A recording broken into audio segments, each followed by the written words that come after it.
نحمده ونصلي على رسوله الكريم اما بعد فاعوذ بالله من الشيطان الرجيم بسم الله الرحمن الرحيم رب اشرح لي صدري ويسر لي امري واحلل عقدة من لساني يفقهوا قولي۔ اذان اور اقامت، یہ بتائیے کہ اذان کا لفظی معنی کیا ہے؟ اذان دینا، اجازت، اعلان اور پکارنا۔ دیکھیے 3 مختلف ورژن آ چکے ہیں۔ میں آپ سے کیوں پوچھ رہی ہوں؟ ایسا نہیں کہ آپ کو پتہ نہیں کہ اذان کیا ہوتی ہے، ایسی بات نہیں ہے، لیکن کیوں پوچھا جا رہا ہے؟ سوچنا سکھا رہی ہوں، کیونکہ بعض اوقات ہم کچھ لفظ سنے سنائے بولتے ہیں اور ان کا اپنے ذہن میں ایک خاص مفہوم رکھتے ہیں، پھر انہی ٹرمز میں آگے ان کو کنوے کرتے ہیں اور اسی طرح سمجھتے اور سوچتے رہتے ہیں، جبکہ ہم لفظ کی حقیقت جاننے کی درست کوشش نہیں کرتے۔ اگر آپ کو الفاظ کا صحیح لفظی معنی آئے تو پھر اس کا اصطلاحی معنی جاننے میں دیر نہیں لگتی۔ طالب علم کے لیے ضروری ہے کہ وہ ڈکشنری استعمال کیا کرے۔ اگر آپ واقعی طالب علم بننا چاہتے ہیں تو ڈکشنری کے استعمال کے بغیر طالب علم نہیں بن سکتے۔ مجھے خود بالکل عادت نہیں تھی ڈکشنری استعمال کرنے کی، حالانکہ میں نے ایم اے عربی کیا تھا، بس ضرورت پڑی کبھی تو مجبوراً کر لی، ورنہ عادتاً نہیں استعمال ہوتی تھی۔ تو جب میں پی ایچ ڈی کرنے کے لیے گئی تو میرا خیال ہے پہلی یا دوسری جو میٹنگ تھی میرے سپروائزر کے ساتھ، تو جب وہ ڈسکشن ہوتی، جو بھی لکھا جاتا تو کوئی لفظ آتا کسی کتاب میں یا کہیں، تو میں اسی طرح کہہ دیتی تھی جیسے ہماری یہاں عادت ہوتی ہے کہ ہاں اس کا مطلب یہ ہو سکتا، جیسے آپ لوگوں نے اندازے سے بتا دیا ایک معنی دوسرا تیسرا، میں بھی یہی کرتی تھی۔ تو مجھ سے ہمیشہ وہ کہتا کہ ڈکشنری دیکھی تم نے؟ میں کہتی تھی نہیں۔ فوراً خود اٹھ کے شیلف سے نکال کے ڈکشنری کھول کے پھر کہتی یہ دیکھو کیا معنی ہے۔ تو پھر میں کہتی کہ ہاں یہ ہے اصل نپا تلا درست معنی، کیونکہ جب معنی اور مفہوم بدل جاتے ہیں نا کسی چیز کے تو سوچ کا رخ بدل جاتا ہے۔ تو آپ لوگ عربی ڈکشنری خاص طور پر استعمال کرنا سیکھیں، اور اس کے لیے صرف اتنا ہے کہ آپ کو روٹ آتا ہو لفظ، اور قرآن کو جس طرح پڑھایا گیا آپ کو اس میں ایک ایک لفظ کے روٹ بتا بتا بتا کے اب تو میرا خیال ہے کافی مانوس ہو گئے آپ اس طریقے سے بھی کہ آپ روٹس تک جاتے ہیں۔ جب روٹس تک جاتے ہیں تو لفظ پہچاننا کچھ مشکل نہیں رہتا، اور پھر اسے ڈکشنری سے دیکھنا۔ عام ڈکشنری مصباح اللغات المنجد اردو میں بھی ان کا ترجمہ موجود ہے، اور سادہ سمپل صاف اور بہت آسان ترجمہ ہے۔ پھر لغات الحدیث ہے ایک کتاب جس میں حدیث کے اندر جو لفظ آتے ہیں ان کے صحیح معنی حدیث کے ریفرنس دے دے کر انہوں نے بیان کیے ہوئے ہوتے ہیں اور کہاں کس معنی کا اختلاف ہے۔ تو اگر آپ کو وہ لفظ کا معنی صحیح آ جائے تو آپ کا جو کمیونیکیشن ہے وہ بھی بہتر ہو جائے۔ جب ہم شارٹ آف ورڈز ہوتے ہیں تو ہماری گفتگو طویل بھی زیادہ ہوتی ہے۔ جب ہمیں صحیح لفظ صحیح خیال کے لیے آتا ہو تو ہم ٹو دا پوائنٹ بھی بات کرتے ہیں۔ تو اذان کا لفظی معنی ہوتا ہے اطلاع دینا، خبردار کرنا، ٹھیک ہے؟ اور اذن یؤذن، اذان کا معنی ہوتا ہے اذان دینا، ٹھیک ہے؟ تو لفظ اذان کا کیا معنی ہے؟ اطلاع دینا، خبردار کرنا۔ اب آپ دیکھیں کہ اذان کتنا میننگ فل لفظ ہے۔ اذان جب ہوتی ہے تو کیا کیا جاتا ہے؟ آپ کو اطلاع دی جاتی ہے، کس بات کی؟ جی ہاں، نماز کا وقت ہو گیا ہے، خبردار کیا جاتا ہے کہ دیکھو اب باقی کام چھوڑو، اذان ہو رہی ہے، وقت ہو گیا ہے نماز کا، ٹھیک ہے؟ قرآن پاک میں بھی لفظ اذان استعمال ہوتا ہے اور وہ اعلان کرنے کے معنوں میں ہے، اور اسی طرح جس معنی میں ہم اس کو لیتے ہیں یعنی نماز کی اطلاع دینا مراد ہے یہاں، تو اس میں قرآن پاک میں آتا ہے اذا نادیتم الی الصلاۃ، جب تم پکارتے ہو نماز کی طرف، یعنی اذان جب دیتے ہو، تو نماز کی پکار جو ہے وہ اذان ہے۔ اور اسی طرح حدیث میں بھی آتا ہے، مالک بن حویرث کو جب آپ بھیج رہے تھے ان کے قبیلے کی طرف تو آپ نے ان کو کیا فرمایا کہ فَإِذَا حَضَرَتِ الصَّلَاةُ فَلْيُؤَذِّن لَكُمْ أَحَدُكُمْ، کہ جب نماز کا وقت آ جائے تو تمہارے لیے تم ہی میں سے کوئی ایک آذان دے. یعنی اس سے کیا پتہ چلتا ہے کہ آذان کوئی بھی شخص دے سکتا ہے جسے آذان یاد ہو. آذان کی ابتدا کب ہوئی؟ رسول اللہ صلی اللہ علیہ وسلم جب مدینہ منورہ تشریف لائے تو سوال پیدا ہوا کہ نماز کے اوقات کا اعلان کیسے کیا جائے. کچھ لوگوں نے یہ تجویز دی کہ نماز کے وقت بلند مقام پر آگ روشن کی جائے یا ناقوس بجایا جائے، بگل بجایا جائے. حضرت انس رضی اللہ عنہ نے فرمایا ذکروا النار والناقوس فذکروا اليہود والنصارى فأمر بلال ان یشفع الآذان وان یوتر الإقامة. بعض صحابہ نے کہا کہ آگ کا جلانا یا ناقوس کا بجانا یہود و نصارہ کی مشابہت ہے. پھر حضرت بلال رضی اللہ عنہ حکم دیے گئے کہ آذان کے کلمات جفت کہیں. جفت کا کیا معنی ہوتا ہے؟ دو دو بار. اور تکبیر اقامت کے کلمات طاق سنگل ایک دفعہ کہیں، سوائے قد قامت الصلاۃ، یعنی قد قامت الصلاۃ کے علاوہ باقی ایک ایک بار. قد قامت الصلاۃ دو بار. آذان کے جفت کلمات اللہ اکبر اللہ اکبر اللہ اکبر اللہ اکبر، اشہد ان لا الہ الا اللہ اشہد ان لا الہ الا اللہ، اشہد ان محمد الرسول اللہ اشہد ان محمد الرسول اللہ، حی علی الصلاۃ حی علی الصلاۃ حی علی الفلاح حی علی الفلاح، اللہ اکبر اللہ اکبر، لا الہ الا اللہ. اللہ سب سے بڑا ہے، اللہ سب سے بڑا ہے، اللہ سب سے بڑا ہے، اللہ سب سے بڑا ہے.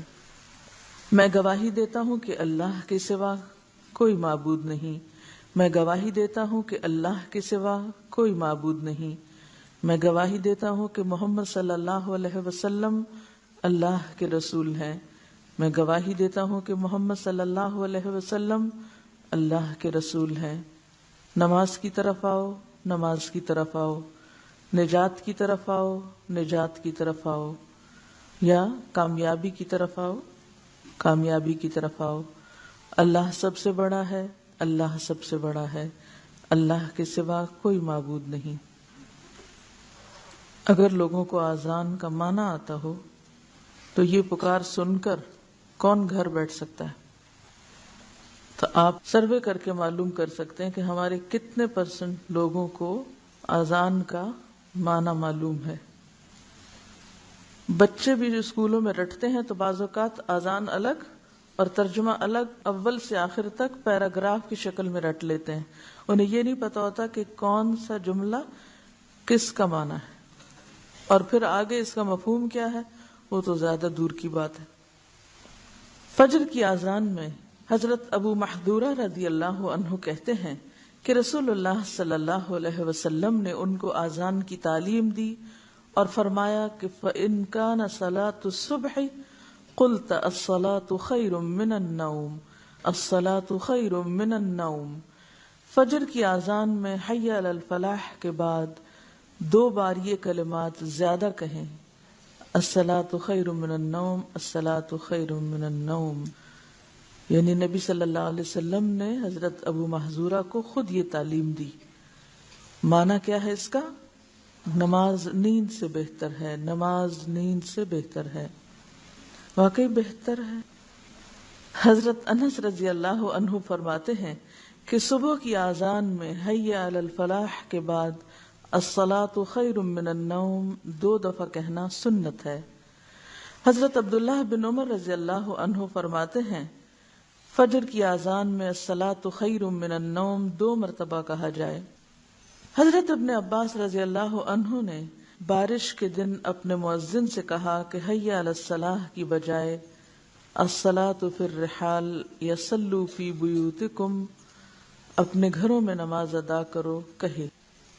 یعنی انہوں نے اپنے مؤذن سے کیا کہا کہ یہ مت کہو حی علی الصلاح، کیونکہ ظاہر ہے کہ اس زمانے میں شہر یا بستیاں اس طرح نہیں بنی ہوئی تھی جیسے آج کے دور میں کہ پکی سڑکیں ہوں اور پھر گاڑیاں ہوں اور ایسے انتظامات ہوں کہ لوگ بسہولت اپنے گھروں سے مسجد تک چلے جائیں. آپ ذرا تصور کیجئے ایسی جگہ کا کہ جہاں سڑک بھی کچی ہو، جہاں مسجد بھی کچی ہو، جہاں بارش ہونے سے ہر طرف پھسلن ہی پھسلن ہو جائے. تو ایسی صورت میں لوگوں کو مسجد آنے کی دعوت دینا کیا ہے؟ فلاح کی نہیں، تکلیف کی، نقصان کی. تو ایسی صورت میں ہمارے دین میں کیا ہے؟ یسر، آسانی، سہولت، رخصت. اور وہ کیا ہے؟ گھر میں ہی نماز پڑھ لو. لیکن ہم ایسی باتوں کو بس صرف ایک خاص ریچول کے طور پہ لیتے ہیں، بے سوچے سمجھے ادا کرتے ہیں. اور یہ بھی ممکن ہے کہ بہت سارے مؤذنین کو یہ نہ پتا ہو وہ کیا رہے ہیں. مؤذن اذان دینے والے کو بھی نہ پتا ہو کہ وہ کیا رہا ہے، وہ کس چیز کی طرف بلا رہا ہے. تو بے سوچے سمجھے سب دین کا کاروبار چل رہا ہے. تو اس لیے پھر اس میں کوئی تبدیلی بھی ہم نہیں کر سکتے. بہرحال تو ابن عباس رضی اللہ تعالیٰ عنہ نے بارش کے دن اپنے مؤذن سے کہا کہ حی علی الصلاۃ کی بجائے الصلاۃ فی الرحال، رحال رحل سے ہے یعنی گھر، یا صلوا فی بیوتکم کہو. اور فرمایا رسول اللہ صلی اللہ علیہ وسلم نے ایسا ہی کیا. یعنی یہ میں اپنے پاس سے تمہیں نہیں کہہ رہا، بلکہ بارش کے موقع پر آپ صلی اللہ علیہ وسلم نے ایسا کیا ہے. تو اس سے کیا پتہ چلتا ہے کہ اذان میں اپنی مرضی سے یا اپنی پسند سے جملوں کا اضافہ تو نہیں کیا جا سکتا. ہاں جو چیز سنت سے ثابت ہے وہ آپ کر سکتے ہیں. جمعہ اگرچہ فرض ہے مگر مجھے پسند نہیں کہ تم کیچڑ اور مٹی میں چلو.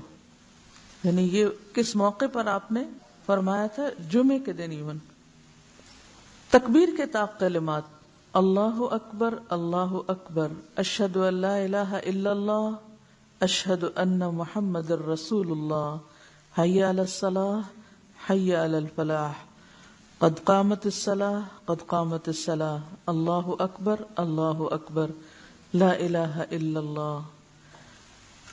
اب جو کلمات 4 بار تھے یعنی اللہ اکبر کے وہ 2 بار ہو گئے، اور آخر میں بھی اللہ اکبر 2 بار ہی، اور باقی اقامت کے الفاظ 2 بار، حی علی الصلاۃ اور حی علی الفلاح اور شہادتین 1 بار. اللہ سب سے بڑا ہے، اللہ سب سے بڑا ہے. میں گواہی دیتا ہوں اللہ کے سوا کوئی عبادت کے لائق نہیں.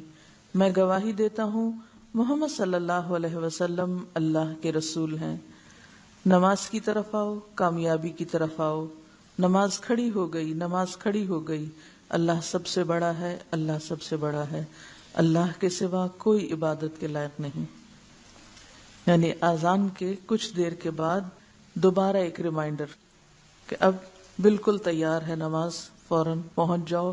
ہوتا عام طور پر یہ ہے کہ جیسے لوگ اذان سن کے مسجد کی طرف جانا شروع کرتے ہیں، وضو کرتے ہیں، مسجد میں داخل ہوتے ہیں، تحیۃ المسجد پڑھتے ہیں، سنت پڑھتے ہیں، اور اگر کچھ وقت ہو ابھی تو بیٹھ کے قرآن پڑھنے لگتے ہیں.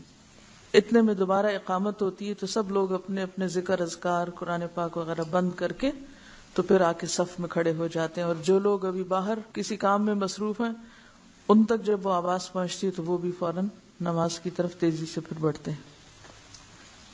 رسول اللہ صلی اللہ علیہ وسلم نے بلال رضی اللہ عنہ کو حکم دیا کہ آذان کے کلمات 2 بار اور تکبیر کے 1 بار کہیں. حضرت عبداللہ بن عمر رضی اللہ عنہ سے روایت ہے، انہوں نے کہا رسول اللہ صلی اللہ علیہ وسلم کے زمانے میں آذان کے کلمات 2 بار اور تکبیر کے کلمات 1 بار تھے، سوائے اس کے کہ مؤذن قد قامت الصلاۃ 2 بار کہتا تھا.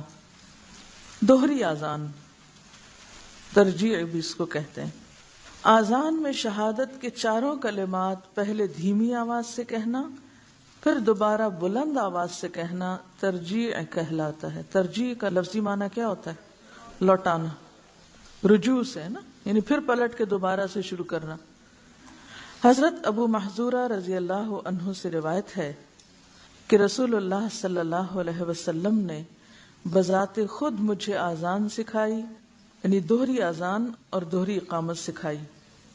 پس نبی صلی اللہ علیہ وسلم نے فرمایا آذان اس طرح کہو اللہ اکبر اللہ اکبر اللہ اکبر اللہ اکبر، اشہد ان لا الہ الا اللہ، اشہد ان لا الہ الا اللہ، اشہد ان محمد الرسول اللہ، اشہد ان محمد الرسول اللہ، یہاں تک کہہ کے پھر دوبارہ اشہد ان لا الہ الا اللہ، اشہد ان لا الہ الا اللہ، اشہد ان محمد الرسول اللہ، اشہد ان محمد الرسول اللہ، حی علی الصلاح حی علی الصلاح حی علی الفلاح حی علی الفلاح، اللہ اکبر اللہ اکبر، لا الہ الا اللہ۔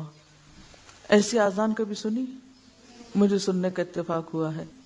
ہمارے ملک میں عام طور پر ایسی جرت کم ہی لوگ کر سکتے ہیں، لیکن عرب ممالک میں یا مختلف علاقوں میں ایسی اذانیں سننے کو بھی ملتی ہیں، اور یہ بھی ایک بڑا ہی خوبصورت انداز ہے۔ اور میں سمجھتی ہوں کہ اگر آپ صلی اللہ علیہ وسلم نے ایک کام کرنے کے 2 طریقے بھی سکھائے ہیں تو اس سے فائدہ کیا ہوتا ہے؟ یعنی آپ جب ایک روٹین کے عادی ہو جاتے ہیں، دن میں 5 بار ایک ہی طرح کے کلمات سن رہے ہیں، تو پھر کیا ہوتا ہے؟ یعنی کان اتنے جیسے عادی ہو جاتے ہیں کہ بس آپ اس کو سنتے ہیں اور سنی انسنی کر دیتے ہیں، یعنی اس کو پھر ہم توجہ نہیں کرتے۔ ایسے میں اگر تھوڑا سا بھی چینج ہو تو انسان الرٹ ہو جاتا ہے۔ تو اس قسم کی جو چیزیں دین میں ملتی ہیں کہ ایک صحابی کو آپ نے ایک چیز سکھائی، دوسرے کو دوسری چیز سکھائی، یا ایک موقع پہ ایک چیز سکھائی، دوسرے موقع پہ دوسری، تو اس میں کنٹرڈکشن نہیں ہوتی، اس میں کیا ہے؟ ویرائٹی ہے۔ تو ویرائٹی کنٹرڈکشن تو نہیں ہوتی نا۔ اور یہ صرف اس معاملے میں ہی نہیں ہے، اور بھی بہت سے اذکار میں ہے۔ مثلاً آپ اللہ اکبر کہہ کے جب ثنا پڑھتے ہیں تو اس کی بھی کئی قسمیں ہیں، کئی دعائیں ہیں اس میں۔ التحیات کے بعد جو آخری دعائیں پڑھتے ہیں اس میں بھی کئی ایک اذکار ہیں، حتیٰ کہ التحیات کا ورژن بھی مختلف ملتا ہے۔ تو یہ اختلاف نہیں ہے، یہ دراصل تنوع ہے۔ حضرت ابو محذورہ رضی اللہ عنہ سے روایت ہے کہ رسول اللہ صلی اللہ علیہ وسلم نے انہیں آذان کے 19 اور اقامت کے 17 کلمات سکھائے۔ آذان کے فضائل۔ حضرت ابو سعید خدری رضی اللہ عنہ روایت کرتے ہیں کہ رسول اللہ صلی اللہ علیہ وسلم نے فرمایا، مؤذن کی آواز کو جنات، انسان اور جو چیز سنتی ہے وہ قیامت کے دن اس کے لیے گواہی دے گی۔ یعنی ایک آواز جب بلند ہوتی تو زمین کا اگر ذرہ ذرہ بھی اس کو سن رہا ہے تو وہ سب آذان دینے والے کے حق میں گواہی دیں گے۔ نبی کریم صلی اللہ علیہ وسلم نے فرمایا، مؤذن کے لیے ثواب ہے اس شخص کے ثواب کے برابر جس نے آذان سن کر نماز پڑھی۔ یعنی اس کی آذان سے جتنے لوگ نماز کی طرف آئے ان سب کو اپنی اپنی نماز کا جو ثواب ملا وہ سارا ثواب ان کو ملنے کے علاوہ اس برابر آذان دینے والے کو بھی ملا۔ کیوں؟ الدال علی الخیر کفاعلہ۔ مفہوم یہ ہوا کہ مؤذن کی آواز سن کر جتنے آدمی مسجد میں آ کے نماز پڑھیں گے ان سب کو اپنی اپنی نماز کا پورا ثواب تو ملے گا ہی، مگر مؤذن تمام نمازیوں کے ثواب کے برابر مزید اجر پائے گا، کیونکہ اس نے ان کو نماز کی طرف بلایا تھا۔ حضرت معاویہ رضی اللہ عنہ سے روایت ہے کہ میں نے رسول اللہ صلی اللہ علیہ وسلم سے سنا، قیامت کے دن آذان دینے والوں کی گردنیں لمبی ہوں گی، یعنی اللہ کا نام بلند کرنے کی وجہ سے وہ دوسرے لوگوں سے اونچے قد کے نظر آئیں گے، نمایاں نظر آئیں گے۔ اب آپ دیکھیے کہ اگر آپ یہ حدیثیں اپنے بچوں کو ایک دفعہ سنا دیں تو اس سے 2 فائدے ہوں گے۔ نمبر 1 تو یہ کہ ان کے دل میں آذان دینے والوں کی عزت آئے گی کہ یہ بہت ہی اچھا کام کرتے ہیں۔ نمبر 2 خود ان کو آذان دینے کا شوق پیدا ہوگا۔ جب شوق پیدا ہوگا تو وہ اس کی پریکٹس کریں گے، جب پریکٹس کریں گے تو وہ جو ہر وقت گانا گانے کے منتظر رہتے ہیں یا گانے میں ان کا دل لگتا ہے، تو جب ان کو اس کا ایک آلٹرنیٹ ملے گا تو وہ ایک تسکین ہوتی ہے نا، انسانی روح کی ایک طلب ہوتی ہے۔ یعنی کہتے ہیں نا کہ رونا اور گانا ہر شخص کو آتا ہے، ہر شخص کسی نہ کسی طرح ضرور کچھ گنگناتا ہے، یہ ایک بالکل فطری سی بات ہے۔ اب چاہے تو آپ اچھے الفاظ گنگنائیں اور چاہے تو فضول قسم کی باتیں زبان پہ لائیں۔ اب جب لوگوں کو کوئی اچھی چیز پڑھنے کو نہیں ملتی، قرآن کی قرات نہیں کرتے، آزان دینے کا کوئی شوق نہیں، نہ سکھائی جاتی ہے، تو اس کا نتیجہ کیا ہوتا ہے؟ وہ جو اندر حص ہے نا، ایک بھوک ہے یا ایک پیاس ہے یا ایک ضرورت ہے اپنے اندر کی، وہ پھر جنک سے مٹائی جاتی۔ اگر آپ اپنے بچوں کو صحیح کھانا نہیں دیں تو وہ کس چیز کے عادی ہو جاتے ہیں؟ جنک فوڈ کے۔ کیا پسند کرتے ہیں؟ فضول قسم کی چیزیں جن سے کوئی غذائیت حاصل نہیں ہوتی، ہاں؟ اور ادھر ادھر کی چیزیں کھا کے جب فیلنگ کر لیتے ہیں تو پھر صحیح کھانا کھانے کو دل ہی نہیں چاہتا، وہ اچھا ہی نہیں لگتا ان کو۔ تو ہمارا حال بھی یہی ہو چکا ہے کہ ہم نے بچوں کو بابا بلیک شیپ تو سکھا دی لیکن آزان دینا نہیں سکھائی۔ آپ یہ سکھائیں تو صحیح، اور پھر یہ کہ گھر میں لگا کے سنوائیں بھی بچوں کو مختلف طرح کی آزانیں، کیونکہ افسوس کے ساتھ کہنا پڑتا ہے کہ رہ گئی رسم آزاں روح بلالی نہ رہی۔ تو ہمارے میجورٹی مؤذنین کی مشکل یہ ہے کہ وہ روح بلالی نہیں ہے ان میں، جس کی وجہ سے بچوں کو گانے والے تو اپنے آئیڈیل اور ہیرو لگتے ہیں مگر مؤذن کو وہ آئیڈیلائز نہیں کرتے۔ اب اس صورت میں کیا کیا جائے؟ شکوہ، شکایت، رونا دھونا کو مسجد والے یہ کر رہے ہیں، ہے کوئی آلٹرنیٹ؟ مختلف آذانوں کی کلیکشن کریں، انٹرنیٹ پہ مختلف جگہوں پر مختلف آذانیں آپ لے کے ڈاؤن لوڈ بھی کر سکتے ہیں اپنے پی سی پہ، اگر یہ فیسلٹی ہے۔ اگر یہ نہیں ہے تو کسی نہ کسی طرح ان کو کلیکٹ کریں، گھر میں لگائیں، سنوائیں، یاد کرائیں اور دلوائیں۔ کہیں نہ کہیں چلے آپ کہیں کہ اگر آپ کی مسجد کی اذان آپ کے گھر میں آتی ہے تو ٹھیک ہے، اور اگر دور ہے مسجد اور پوری کلیئر نہیں آتی تو بچوں کو کھڑا کریں، دیں اذان۔ اگر پہاڑ کی چوٹی پہ ایک شخص اکیلا بھی نماز پڑھ رہا ہے تو کیا ہے، اذان دے سکتا ہے نا۔ تو اسی طرح اگر مسجد دور ہے یا بہت اذان کی آواز صحیح نہیں بھی آتی تو بچے کو گھر کی گیلری میں کھڑا کر دیں۔ تو یہ بھی ہو سکتا ہے آپ اسکول میں جا کے بات کریں کہ بچے کو اذان دینے دیں۔ اسی طرح آپ پکنک پہ لے جائیں بچوں کو، یا کہیں بھی جہاں بھی دور ہے مسجد، نہیں پراپر آواز آ رہی تو وہیں کھڑا کر دیں بچے کو، چلو بھی آج تم اذان دو، آج تم دو، آج تم دو، تاکہ وہ اس سے اپنا کام سمجھے۔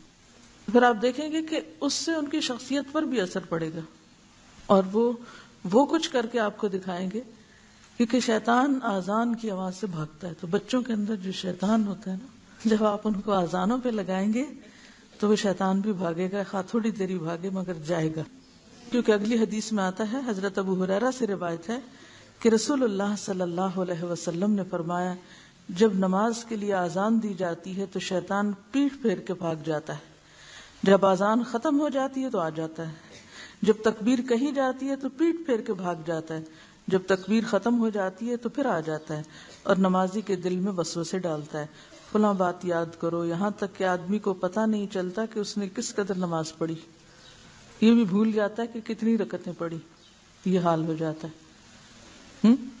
تو یہ جو میں آپ کو مشورہ دے رہی ہوں نا بچوں کو آذان سکھانے کا، اس کا میں نے ذاتی طور پہ تجربہ کیا ہے، سنوائی، یاد کروائی، دلوائی، اور پہلا میڈل جو میرے بیٹے کو ملا وہ آذان کمپٹیشن پہ تھا، اور میرے لیے اتنے بڑے اعزاز اور خوشی کی بات تھی۔ مائیں خوش ہوتی ہیں بچہ فلاں سبجیکٹ میں ٹاپ کیا، فلاں میں، لیکن جب مجھے یہ حدیث پتہ چلی تھی کہ قیامت کے دن سب سے اونچی گردنیں ان کی ہوں گی، تو اس کے لیے کیا ہے کہ ایسی چیزیں گھروں میں کر کے شروع کریں۔ آپ سکولز میں آپ کر سکتے ہیں۔ ہوا یہ تھا کہ وہاں پر مختلف اسلامک سکولز کے بچوں کا آپس میں کمپٹیشن تھا اور اذان کا کمپٹیشن تھا۔